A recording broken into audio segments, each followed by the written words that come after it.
ಬಾಬಾ ಸಾಹೇಬರು 1956ನೇ 6 ಡಿಸೆಂಬರ್ ಇವತ್ತು ನಮ್ಮನ್ನು ಅಗಲಿದ್ದಾರೆ ಅಂಥ ಒಂದು ದಿನ.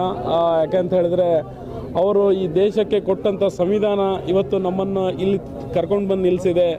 ಬಾಬಾ ಸಾಹೇಬರು ಒಬ್ಬರು ಹುಟ್ಟಿರಲಿಲ್ಲ ಅಂತ ಹೇಳಿದ್ರೆ ಮತ್ತು ಅವರು ಸಂವಿಧಾನ ಬರೆದಿರಲಿಲ್ಲ ಅಂತ ಹೇಳಿದ್ರೆ ನಾವೆಲ್ಲ ಇಲ್ಲಿ ಇರ್ತಿರಲಿಲ್ಲ. ಯಾಕೆಂದರೆ ಈ ದೇಶದ ಒಂದು ಜಾತಿಯ ಮನಸ್ಥಿತಿಗಳು ಹೇಗಿದ್ದು ಅಂತ ಹೇಳಿದ್ರೆ ಅವ್ರವ್ರ ಕಸುಬುಗಳನ್ನು ಅವರೇ ಮಾಡಬೇಕು, ಬೇರೆ ಯಾರೂ ಮಾಡಬಾರ್ದು ಅನ್ನೋದೊಂದು ಆಗಿತ್ತು. ಇದಕ್ಕೆ ಇತಿ ಹಾಡಿದಂಥ ಬಾಬಾ ಸಾಹೇಬ್ ಅಂಬೇಡ್ಕರ್ ಅವರು ಪ್ರತಿಯೊಬ್ಬರಿಗೂ ಸಮಾನ ಹಕ್ಕುಗಳನ್ನು ಕೊಟ್ಟಿದ್ದಾರೆ. ಆ ಸಮಾನ ಹಕ್ಕುಗಳ ಕೊಟ್ಟಂಥ ಕೊಡುಗೆ ಅದು ಬಾಬಾ ಸಾಹೇಬರಿಗೆ ಸಲ್ಲುತ್ತೆ.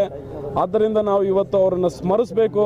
ಅವರು ಬರೆದಿರತಕ್ಕಂಥ ಸಂವಿಧಾನ ಮತ್ತು ಅವರು ತಂದಿರತಕ್ಕಂಥ ಮೀಸಲಾತಿ, ಇವತ್ತು ಆ ಮೀಸಲಾತಿಯಿಂದ ಇವತ್ತು ಭಾಳಷ್ಟು ದಲಿತರು ಇವತ್ತು ತಮ್ಮ ಜೀವನವನ್ನೇ ಬದಲಾಯಿಸಿಕೊಂಡಿದ್ದಾರೆ.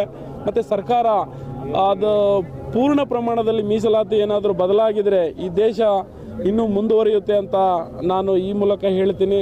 ಈ ಸರ್ಕಾರಗಳು ಮನಸ್ಸಿಲ್ಲ, ಯಾಕೆಂದರೆ ಮೀಸಲಾತಿಯನ್ನು ಜಾರಿಗೆ ಮಾಡೋದಕ್ಕೆ ಮನಸ್ಸಿಲ್ಲ. ಆದರೂ ಕೂಡ ನಾವು ಎಲ್ಲ ಬಾಬಾ ಸಾಹೇಬರ ಅನುಯಾಯಿಗಳು ಹೋರಾಟದ ಮೂಲಕ 100ಕ್ಕೆ 100 ಮೀಸಲಾತಿಯನ್ನು ನಾವು ಜಾರಿಗೆ ಮಾಡಿಸೋದರಲ್ಲಿ ಯಶಸ್ವಿ